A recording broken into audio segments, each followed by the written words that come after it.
Hello friends, welcome back to Tamil Pilla. So friends, இன்றைக்கி நம்ம வந்து குட்டீஸ்க்கு பிடிச்ச மாதிரி ப்ரான் பீஸா கப்ஸ் எப்படி செய்கிறதுன்னு இந்த வீடியோவில் பார்க்கலாம் வாங்க. முதல்ல ஒரு பேன் வச்சுட்டு அதில் வந்து கொஞ்சம் ஆயில் ஊற்றிக்கலாம். அதுக்கப்புறம் நம்ம ஆயில் ஹீட் ஆனதுக்கப்புறம் நல்லா துருவனா கார்லிக், இஞ்சி, அதுக்கப்புறம் பச்சை மிளகா இது எல்லாமே போட்டு நல்லா ஃப்ரை பண்ணிக்கலாம். இப்போது இஞ்சி வந்து கார்லிக் வந்து நல்லா கோல்டன் ப்ரௌன் ஆயிடுச்சு.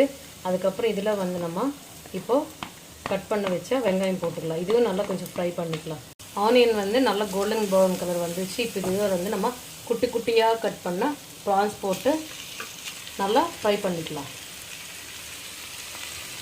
இப்போ நம்ம இதில் வந்து கொஞ்சம் உப்பு, அதுக்கப்புறம் கொஞ்சம் மஞ்சள் பொடி போட்டு நல்லா மிக்ஸ் பண்ணிக்கலாம்.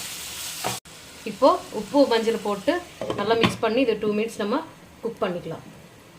ஸோ இப்போ வந்து ப்ரான்ஸ் நல்லா குக் ஆகிடுச்சு. இதில் வந்து நம்ம கொஞ்சம் soya sauce and red chilli sauce இது கொஞ்சம் போட்டுட்டுனா நமக்கு நல்ல ஃப்ளேவர் வரும். இப்போ இதில் வந்து கொஞ்சம் கரம் மசாலா போட்டுக்கலாம். நான் இந்த soya sauce, red chilli sauce வந்து அந்த பீஸா ஃப்ளேவருக்காக நான் போட்டேன். இப்போ இதெல்லாம் வந்து கொஞ்சம் நல்லா மிக்ஸ் பண்ணிக்கலாம். நமக்கு அந்த பீஸா ஸ்டஃபிங்கோட ஸ்மெல் வரும், நல்ல ஃப்ளேவர் கொடுக்கும். நான் வந்து நெக்ஸ்ட்டு இந்த அடுப்பில் வந்து கொஞ்சமாக பாண்டியில் வந்து ஆயில் போட்டு அது வந்து நல்லா கொஞ்சம் ஹீட் வர வரைக்கும் இது பண்ணிகிட்ருக்கேன். அதுக்கப்புறம் இன்னொன்று வந்து நம்ம டவ் பண்ண சப்பாத்தி வந்து குட்டி குட்டியாக வந்து இந்த மாதிரி ரவுண்ட் ஷேப்பில் பண்ணி வச்சுருக்கேன். இப்போ வந்து என்ன பண்ணுறதுன்னு பார்க்கலாம் வாங்க. இப்போது இதில் வந்து நம்ம கட் பண்ணி வச்ச டமாட்டோயும் கேப்சிகம் போட்டுக்கலாம். கேப்சிகம் முன்னாடியே போட்டால் நல்லா சாஃப்டாகிடும், அது நல்லா இருக்காது. நம்ம பீஸா மாதிரி சாப்பிடும்போது அந்த க்ரன்ச்சியாக இருக்கிறதுக்கு நல்லாயிருக்கும். அதனால நான் இப்போ போட்டேன்.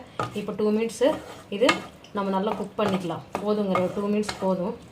ஸோ நம்ம இப்போ ரெடி பண்ண டோ வந்து சப்பாத்தின்னு வந்து இந்த மாதிரி கிளாஸ் மேலே வச்சு இது மாதிரி கொஞ்சம் ஷேப் பண்ணிவிட்டு நல்லா சூடாகிடுச்சு ஆயில். நம்ம இந்த ஆயிலில் இப்படி வச்சா நல்லா பபுள்ஸ் வரும் பாருங்கள். நல்லா பார்த்துங்க, கொஞ்சம் குட்டீஸ் நல்லா வந்து விடாதீங்க இந்த இதுக்கு எக்ஸ்பெரிமெண்ட்டுக்கு.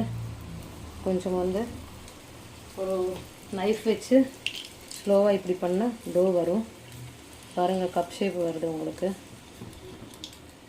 நல்லா கொஞ்சம் ஃப்ரை ஆனால் நல்ல அழகாக ஒரு கப் ஷேப் வந்துருச்சு பாருங்கள்.